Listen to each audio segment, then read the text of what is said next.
Welcome to this week's Pop Culture Pantheon, and this week we have a star of international fame, stage and screen. You may know her best as Mrs. Cunningham of Happy Days. She is Marion Ross. Miss Ross, thanks for joining us. Good morning, or good day, good day. I'm thrilled to be on your show. Brand new show, huh?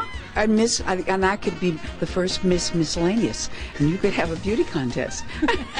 You've already won. I think you've already won. Hey, it is Metro Sports, so I do want to ask at least one sports question. I did hear you were quite the softball player with the Happy Days crew back in the day. Tell me about that time. We had a softball team. We had uniforms. I was rover. I like softball. Get over there, Marion. Get over there, over. But I could catch, if I stopped a good grounder, I would throw it back to Ron Howard in right field, and he could throw it in, because I couldn't throw it in. I could hit. So then what I would do was I would hold my arms way up like this when I ran. So they're not going to hit that fine old lady. They overthrow first base. See? Then I get on. Then the boys could get me in. Who's a better softball player, Henry Winkler or Ron Howard? Ron Howard is a really good natural softball player. Henry had not played before, the great Fonz, so he became the pitcher. Oh, and he became just super duper supreme. Everybody on the cast was a very, very good ball player. Anson Williams was a very good shortstop. Scott Baio, excellent. Gary Marshall, our producer writer, on first base. Ron Howard's brother Clint would be our catcher, and it kept the cast together so much. We were a happy group because we would travel together, like on a bus. We went to all the major fields. Can you believe that? Nice. Professional fields? Yes. And we were down in the dugout with all the professional baseball players. I didn't know who they were half the time. They knew who you were, though, I'm sure. I know. I heard you belted out some notes at the Royals game earlier, maybe a week or two ago. How'd that go? I did. I sang "Take Me Out to the Ball Game," and the Royals won that night. Oh, that's. I brought them in. Yeah. And I've also done that for the Chicago Cubs. Sure. You know, with Wrigley Field. Wrigley Field, where the ivy grows. I tell you, what a life. I have a cute life. I really do have a cute life. We all just went to Milwaukee to bronze the Fonz. I know. How'd that go? It's fantastic. Everybody was there, especially Henry, of course. Of course. Ron didn't come because he's directing Angels and Demons right now. Busy guy. But he sent a filmed report to us all. But it's very dear for us because we don't see each other very often. So all of a sudden, there's Tom Bosley, there's everybody that we love so much, little Aaron Moran, everybody grown up. And you know I'm SpongeBob SquarePants' grandma. I was going to ask you if you enjoyed being his grandmother, and I heard you on Family Guy as well. Oh, I know, Family Guy. That was so funny. They said, we'd like you to be on Family Guy. I said, I would like to do voiceover. Wonderful. He said, do you have to see the script? I said, no, I don't have to. Okay, come in. Well, there's Tom Bosley. Oh, so... it turns out we play this couple that run this sex camp. And I'm like a dominatrix. I thought, I should have looked at the script. then there's, what's the other show? It's Family Guy and American Dad. American Dad. That was American Dad. Then Family Guy calls, and they said, we'd love to be on the show. Do you have to see the script? I said, no, that's all right. I come in. There's Tom Bosley again. So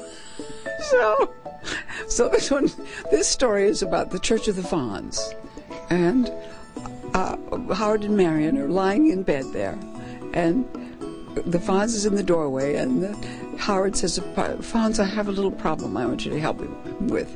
I have a little erectile dysfunction, he said. So he said, and the Fonz gives him a little tap, and he said, and I say, my own line is, thank you, Arthur.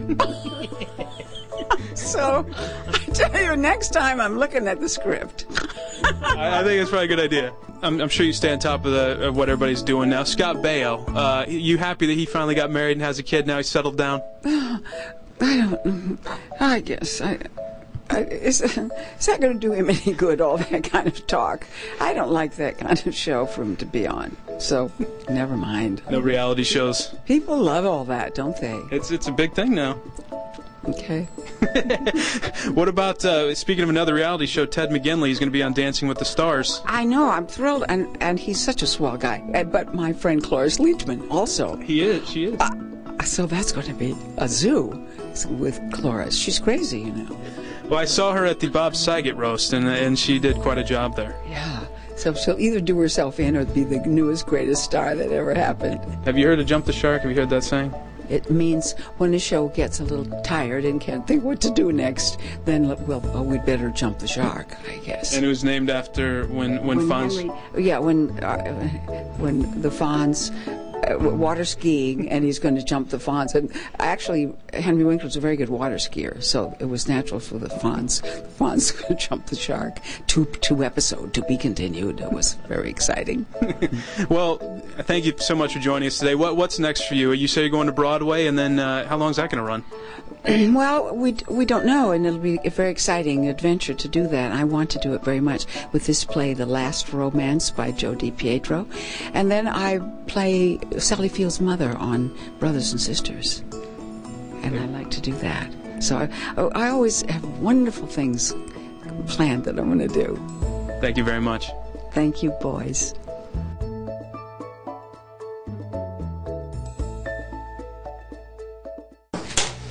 God, what did you have to eat? Well, it's a bathroom. What am I supposed to do? Good Lord! Mom makes damn fine chili. That is not human. Hey, everybody. Welcome back to Miscellaneous. Joe, did you put a show together that's pretty good today? Week 2. We're still on the air. We made it, week 2. Hooray! We're looking for week number 3, everybody. So if you have any ideas for a segment, including maybe some bathroom humor that we may go tape right after this, let us know. KCMetrosports@yahoo.com, Joe.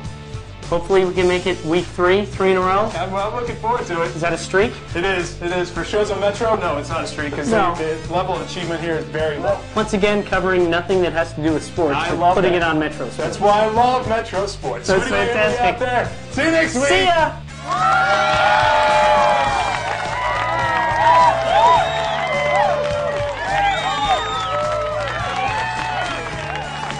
This has been a production of Metro Sports and Time Warner Cable, Kansas City.